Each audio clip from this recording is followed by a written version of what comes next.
let's understand Hadoop, right? The basic definition of Hadoop: an open source, freely available framework that allows distributed processing. Again, distributed, we have to talk about distributed nature here. I'll talk about that. Processing of large data sets across the cluster of commodity hardware. Okay, so few important terms here. First one, open source in this definition, right? It means it is freely available, it can be redistributed or modified. We can have our own customized framework. Next, distributed processing. Okay, what is this distributed processing? The definition, right? See, when you have data in one system, there is system number one, right? The single system cannot handle, or it cannot process such huge size of images. Then what we do, we try to distribute that data into different systems. We connect them, look, S2, S3, S4, S5, or maybe S6 as well, by giving 2 TB or S5. So now what I will do, I will take 2 TB, I will share 2 TB to this system, 2 TB to this system, 2 and 2 here also, right? So data is processed distributedly on multiple nodes or servers. Okay, multiple machines process the data independently. The job was about image enhancement, for example. Image enhancement, I want to add some lighting or brightness of that particular image. So I am having 10 TB data with me.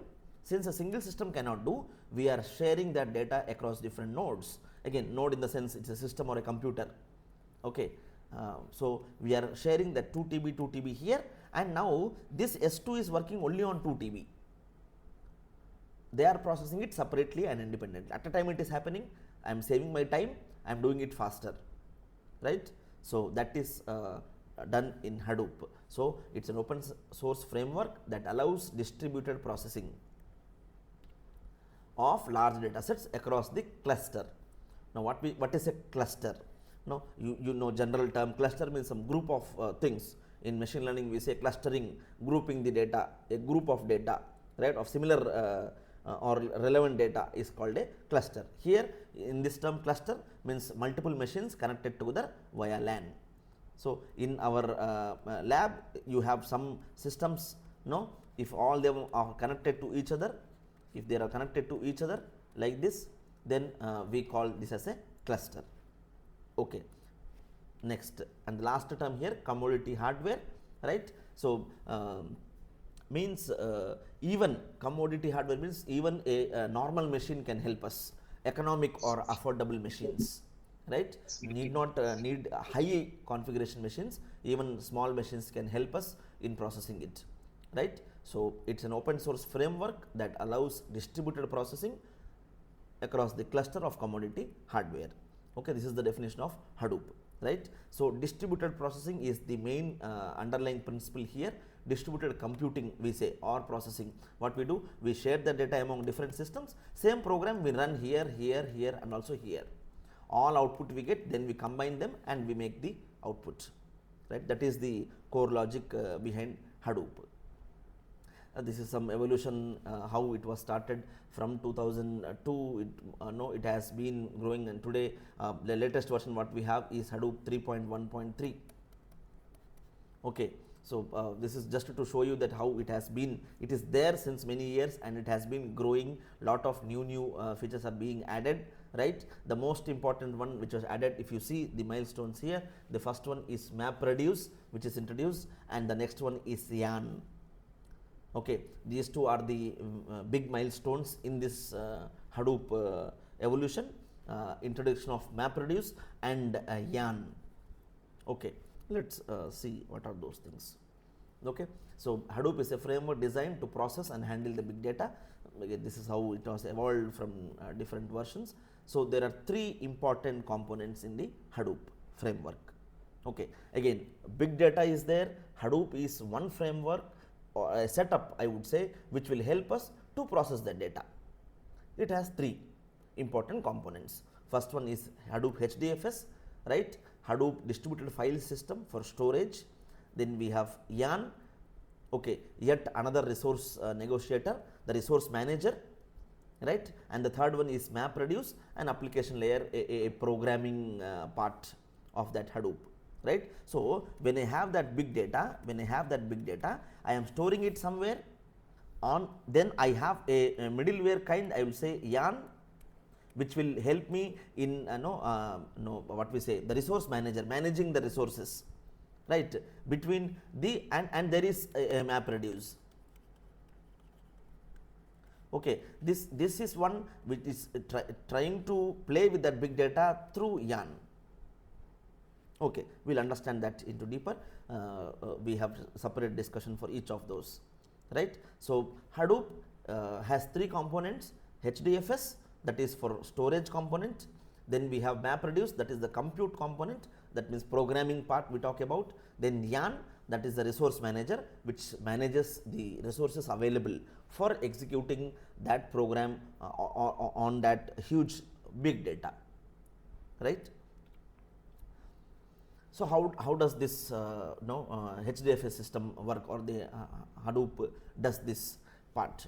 Okay, so Hadoop data divides the data into small chunks and store each part of data on separate node within the cluster, right. So when you have a cluster with you, that's what I said, it will divide that data. When you have 10 TB, it will divide 2 TB each to 5 different nodes or 5 different systems, right. If you see here, that's what a simple example. If you have 4 TB data, you have 4 nodes in cluster, then will give 1 TB each for all 4 of them, right. So HDFS is the one which divides the data into 4 parts.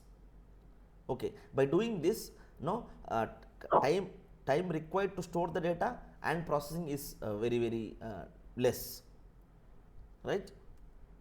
See, to store 4 TB, suppose I am taking 40 minutes, it's very huge thing, let's take 4 minutes, let's say for example 4 minutes, right. If I divide them, processing will take 1 minute for 1 TB, for example, then within 1 minute I am storing or I am processing the whole 4 TB by dividing them into different clusters, dividing into small chunks and storing them in different clusters, right. Okay, now in the Hadoop framework we have two important nodes.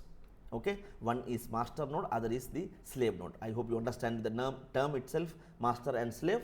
So there are so many slaves working, and there is one master which is managing all those slaves for the work to be done. Okay, so some terms are introduced here. Node means something, a machine or a computer present within the cluster is called node. So it means master node is a computer or a machine. Slave node is also a machine, right. Daemons are the processes running in the background processes. We call them as daemons. If you have studied Linux or Unix operating system, you might know about this. Then slave node is responsible for running the data node and task tracker daemons. If you see slave node here, right, it's see nodes are nothing but systems. Among those 5 systems here, let's say I have a machine system S1, it is connected with, in the cluster I have S2, S3, S4 and S5. So this could be a master node, these are slave nodes, right. So this is what the playing the game, or the slave, where does the actual processing happens? At the slave nodes, right. So slave node was responsible for running the data node, okay, and task tracker daemons.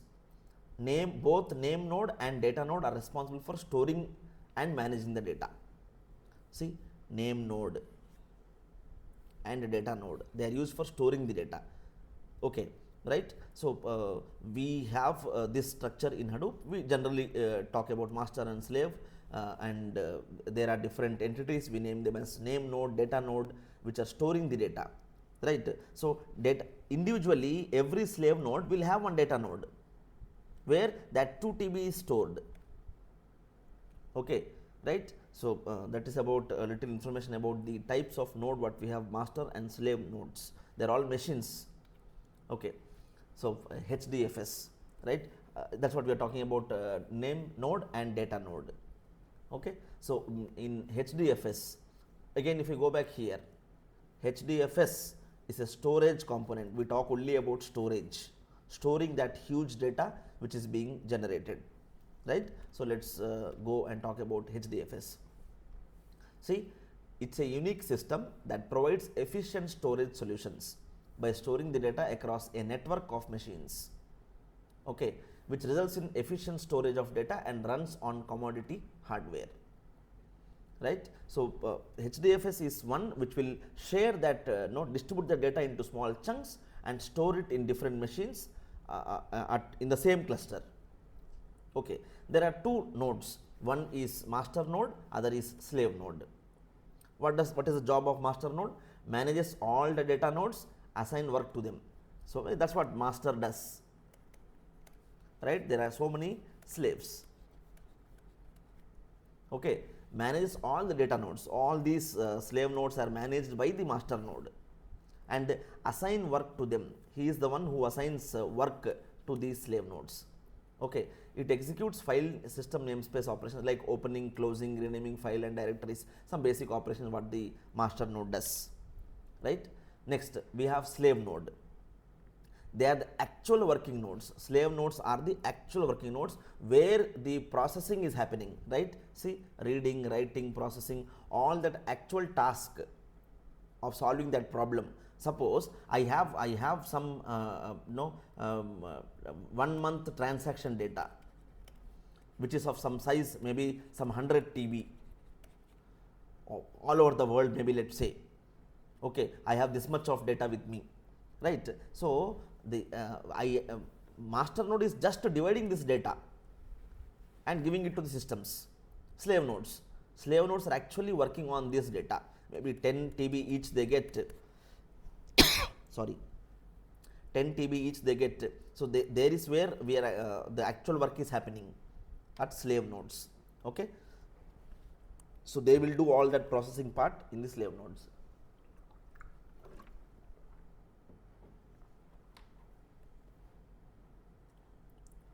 Right. One important term, replication. When we talk about HDFS, we talk about replication here.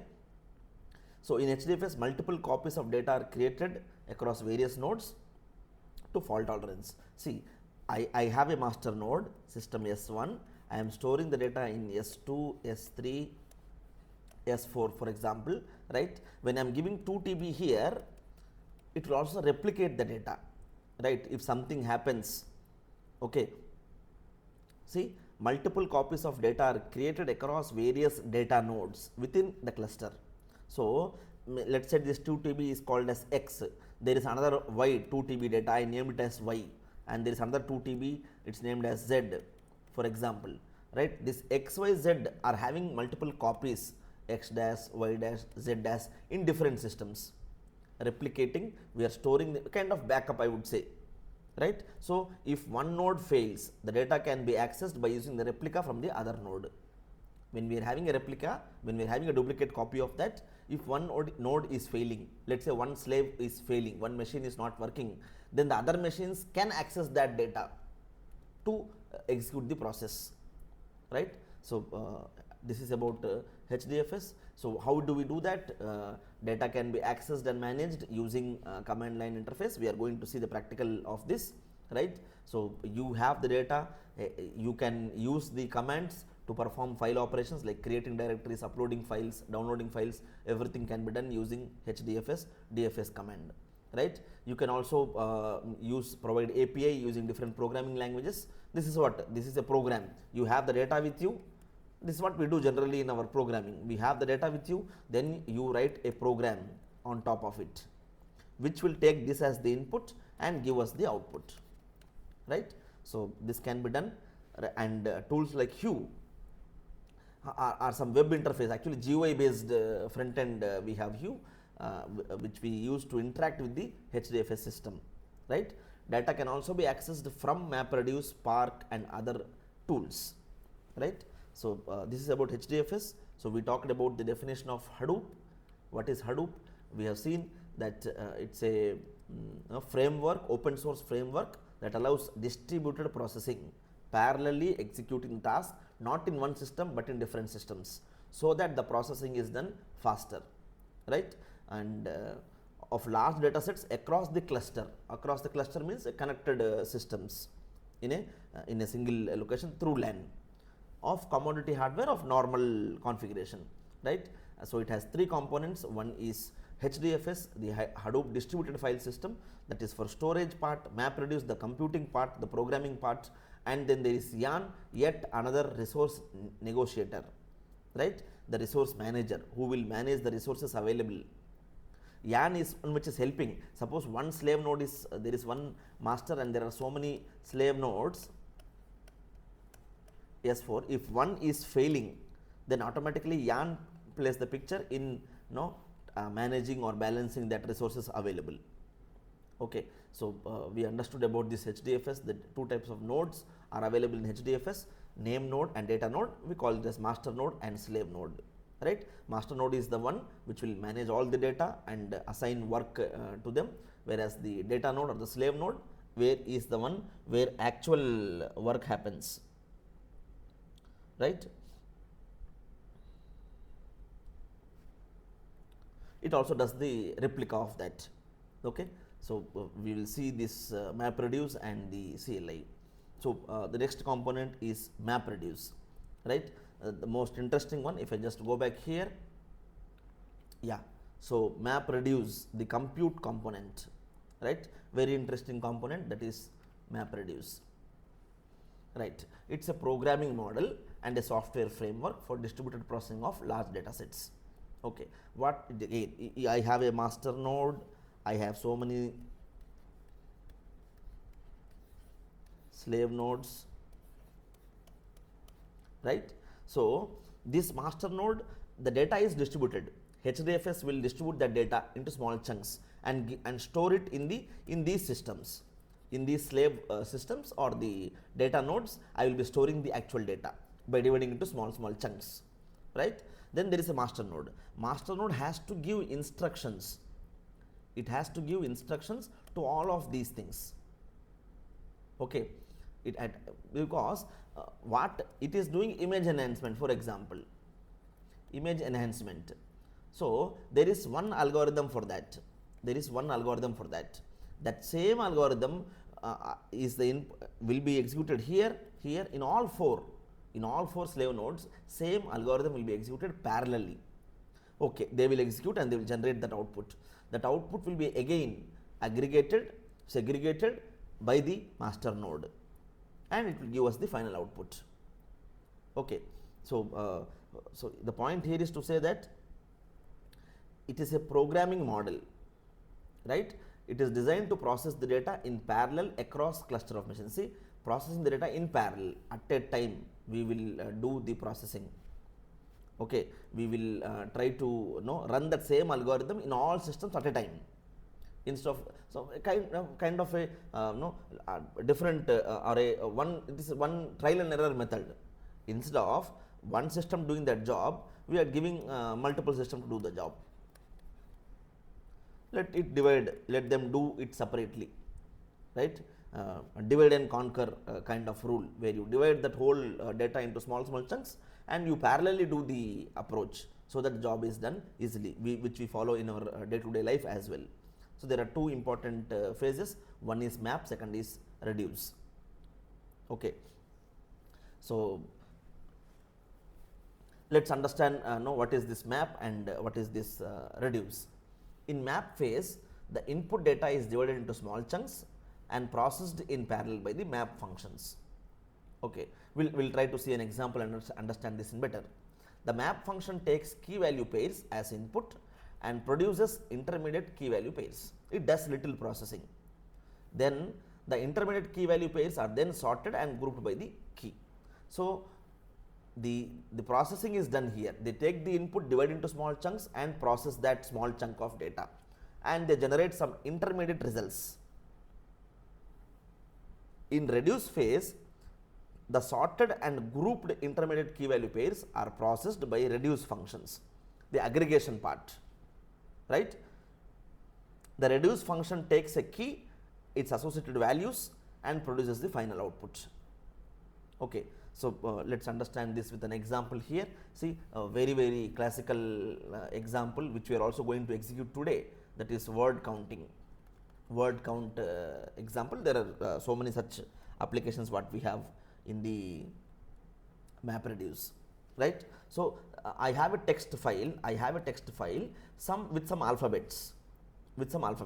If you see here A, B, C, M, D, C, C, C, no A. So there are some alphabets here. Okay, what is the job here? To count how many times A has appeared, how many times B has appeared, C has appeared. Okay, character counting we are doing. Each character how many times it has appeared. That's what word counting is also called as. This is a small example of character counting. I have to just count how many times A has appeared, B has appeared, and C has appeared. What is the first step here? In what we divide data into chunks. So this four rows of data I divided into I splitted that into 4 different machines. I have given that huge data, though it's a small data here. This data, the first record is given to one system, the second is given to another, third to another, and fourth to another. I have splitted that data to different systems. Now what we do, and processed in parallel by map functions. See, I am counting A, I am counting B, I am counting C, I am counting M, I get some counts. Same D1, C1, C1, E1. I am just counting, I am just writing the counting of that. F1, G1, here again here it should be TQ, some mistake here, T and Q.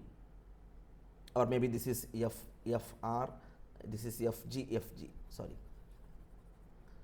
This is FG, same is here, right. So I am just counting. Then that is the task of map function. Map function is to split the data and count them up to this level. Then see, the map function takes key value pairs as input, produces intermediate key value pairs. Okay, the intermediate key value pairs are then sorted and grouped by the key. See, so now I am doing shuffle and sort here. So these 4 results I am doing shuffling and sorting. See, all A's into 1, all B's into 1, C's into 1, D, E, F, G. From these 4 different intermediate outputs, we are doing the processing, we are trying to do the mapping, right? Sorted and grouped. So we are sorting them and grouping them in this way. Now comes the picture of reduce, right? The sorted and grouped intermediate key values are processed by reduce functions, okay, and produces the final output. See, I am just then okay, you do this counting. Output I am counting here, A1, it is A2, B only 1, C there are 4, like this I am doing the counting. This is what the reducing phase, and we get the final output. So this gives us the example. Very classical example of map reduce is identifying, given a textbook. Maybe if I see here, given a textbook and I ask you to count number of times the term Hadoop appears. Okay, textbook is of 400 pages. Is it possible? It's a big task. It's a very big task. How much time it will take for us to count that word Hadoop in the whole textbook? It is difficult. So what we do in our class, there are some 10 students, we give 40 each.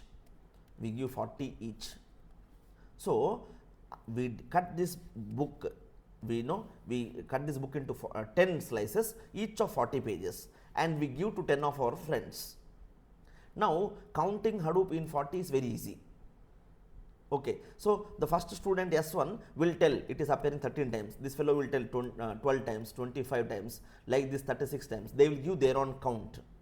So mapper function, the map function splits this 400 page textbook into 4 different slices and runs the program of counting Hadoop and gives the count. Then the reduce function collects all these things page number wise. So 1 to 40 it is 13, then 41 to 80 it is 12. Like this results it will collect, aggregate them, and perform the final sum. So it will add all these 4, right? So it will add and 4, tell the answer as 86. Again I am talking about 10, you assume. So the reducer function is the one which actually collects this results and sums up them and gives the final count. So in the whole textbook, doing it by alone is difficult, giving it to 10 friends is easy. It is faster and it is easy to perform, right? So that is about map reduce. The word counting is one very popular. See, the input file, this is an apple. Apple is red in color. There are 2 text files. So I am using mapper. It is just giving some tagging to them. Then I am doing shuffling. So when I'm doing shuffling, I'm trying to arrange them in order. I'm trying to sort them. So this I am taking. There is no this here. Is, yeah, one is here, another is here. You put them here. Then there is an only one time. Then there is apple here and here. So we get it here. This way we get it. Then the reducer will actually sum up this into 2. Sum up this into 2 and give the final answer. Right. So that's what we can. Let's see the small one. When I have the input, are you good? How are you? No. So I am trying to divide them into 3 different statements. I am splitting it into 3 different statements. Are you good? First line, second line, third line. Next, we will try to do the mapping. Right? Key value pairs. I am forming the key value pairs here.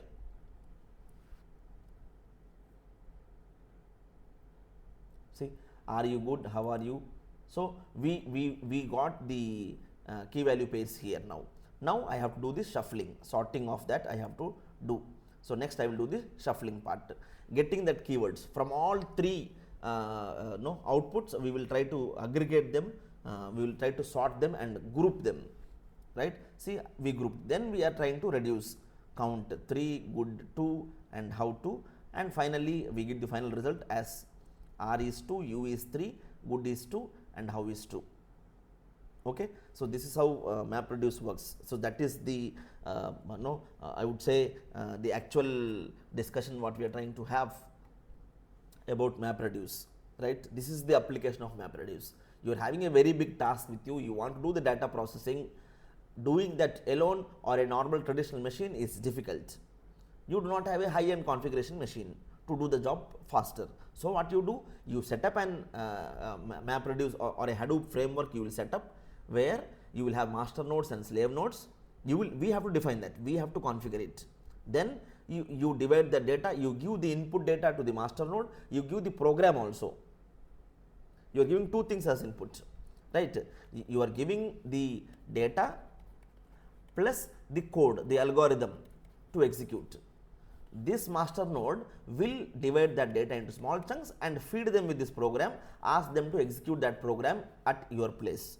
Then it will collect, aggregate all that data and give the final result to us, right? So this is the core idea behind MapReduce. Okay, so we have seen how it does. However, there are some limitations with MapReduce. It is useful, it is very useful, but we have come up with a Spark framework, which is in-memory processing framework that offers faster performance than MapReduce. Okay, so we will do the practical part of this Spark itself in the Amazon EMR, Elastic MapReduce framework, right? It's again, see, the problem here is disk-based processing. We store them in our hard disk, right? So that is one thing, and writing complex MapReduce programs can be challenging. Writing such big problems can be challenging. For small tasks, okay, object counting, not object counting, word counting, character counting could be easy, or number of times Hadoop is appearing could be easy. But when you talk about large data, processing such a large data or the big data is difficult, right? So we have so many such other alternatives. Spark is one alternative which will overcome the they work same, only thing it is little faster compared to the MapReduce framework. Okay, and the third component is YARN, right? So again, if we go back, we have studied about HDFS, we have studied about MapReduce. So MapReduce is the one which is a programming part or the computation part, which will take the data, divide into small chunks, run the algorithm and generate the output. Okay, so YARN, yet another resource negotiator, right? Resource management. Okay, what are the resources? Like CPU, memory, all that are different, right? So one machine, see, S1 has some maybe I will say 2 GB RAM, for example. S2 has 4 GB RAM, S3 has some 8 GB RAM, and S4 again 2 GB RAM. Slave nodes I am talking about, right? So when the master node is there, it has the data, it has the algorithm. YARN is the one which is actually, see, how can you, when the RAMs are different for different system, can you give same data to all of them? No, You generally it is 2 TB, it is 4, it is 8, and it is 2. So you cannot give 2 TB data to this, 2 TB data to this, 2 TB to this, and same 2 TB here as well, right? So for that we have to manage the YAN is the one actually which is playing in doing that resource management. How it does? See, it separates resource management from processing layer, allowing for more flexible and efficient cluster utilization. System which is having more RAM or more capacity will be given more data. System with less capacity will be given less data. That partitioning part is done by this YAN. It will take care. So it is required. YAN is required. Otherwise, simply by default, master node and slave nodes are there. By default, if I give 2 TB to every one of them, no, it is not making sense. Depending on the hardware, depending on the RAM, CPU, or the memory, we have to divide. That is done by this YAN. That's why it is called the resource manager, right? Yet another resource negotiator, YAN. Okay, it enables multiple data processing engines like MapReduce, Spark to run on the same cluster. It helps us depending on the memory and the CPU of a particular machine, right? So it has three. One is resource manager, second is node manager, third is application master. It does three important tasks.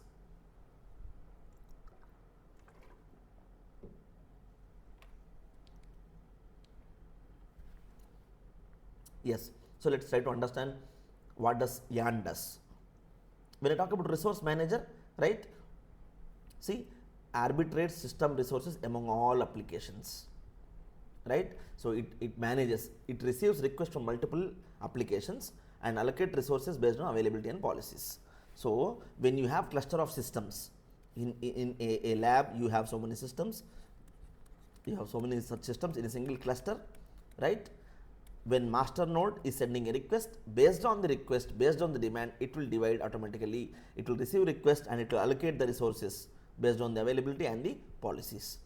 That's about resource manager part. Then node manager, right? The per machine agent that manages containers on a single node, right? See, it monitors resource usage and reports to the resource manager. Okay, this node, this system, we gave 2 TB. It will observe its functionality. How is it working? How is the RAM and CPU utilization? Based on that, it will give an update to the resource manager, right? Next, third one is application master. What is this application master? It negotiates the resources from resource manager and works with node manager to execute task. It is the one. See, this YAN is already there. When we go to the practical part, you will understand it much better, right? So what does application master does? It acts. It negotiates from the resource manager to allocate the systems and talks to node manager to execute that. Okay, using the data from node manager, it will talk to the resource manager and request for the resources, right? See, it is responsible for monitoring the progress of the application and handling failures. Okay, so this is how YAN works. It takes care of all about resource management and of the functioning of the particular application. When it is doing the processing, it will take care the overall idea. It will take care about the resources. Make sure that the program or the algorithm is working fine and systems are also working fine under their capacity. Okay, so this is about YAN and Hadoop ecosystem. Again, the whole system here. See, HDFS, then comes the MapReduce, what we are talking about, HBase, all these are Zookeeper is one application for monitoring, I would say. Then we have Hive for querying. I think NoSQL, if you study NoSQL databases, you might have studied about Hive or MongoDB. Then for scripting, we have Pig, right? So these are different components about that. The overall idea for us from computing perspective, I have large data set, I have the algorithm to be executed, I give it to the Hadoop framework.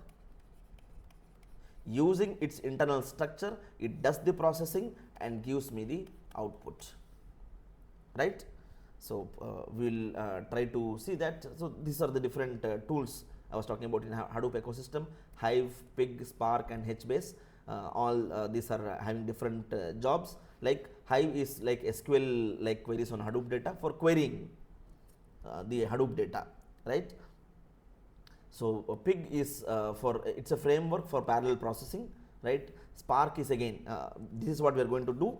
Spark, no, general purpose cluster computing system for big data processing. The actual functioning of that. HBase is also a NoSQL data store, right? So these different ecosystems will be using in that. So if I summarize what we have seen, we have studied about MapReduce, what are the different functionalities in it, and then we have seen about the YARN, the resource management, right? It's a resource manager which takes care of the idea of Hadoop is executed with the help of YARN. We need support of YARN because how to divide the data, what is the RAM and the utilization of each system, that and all is managed by YARN. This is required because if some node fails, if somewhere there is more load, some is underutilized, some is overutilized, all that is taken care by the master node though, but YARN is the one which plays a game between the master node and the slave node in executing the jobs, right? So this is about the YARN. So in summarize, we have studied about 3 different components of Hadoop. One is HDFS, the file system, which will have 2 different things. One is master node and slave node. Then we talked about MapReduce, that is the programming part. It is nothing, it's a logic. It says there are 2 different programs. We have to write 2 different programs, mapper program and reducer program. Mapper program will divide the data into chunks and generate the intermediate results. A reducer program will take the intermediate results and give us the final output.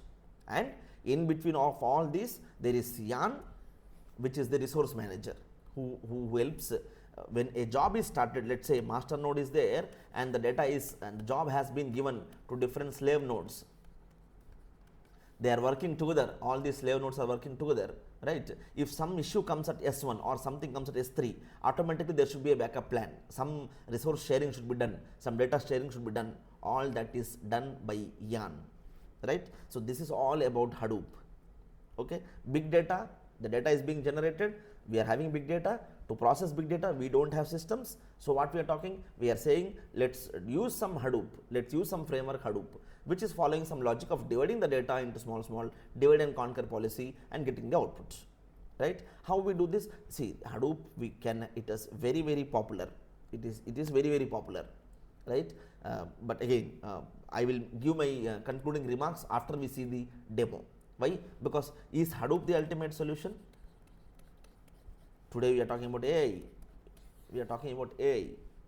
Can we say is no? AI is doing that job. You have the data with you. We are having high GPU systems. They are understanding the data and giving us the output, right? So we will talk about the existence of Hadoop in the market, but still there is lot to deal with big data, right? We talked about big data here. We talked about big data here. There is definitely scope. One step of one approach or one way of doing the processing or analysis of the data is using Hadoop, right? The other ways are also existing. We will see that out of context. No, we are not going to too much about AI and how it is processing the data part, right? But anyhow, after the practical session, we will be trying to see about the current future of the big data or the Hadoop framework. Okay.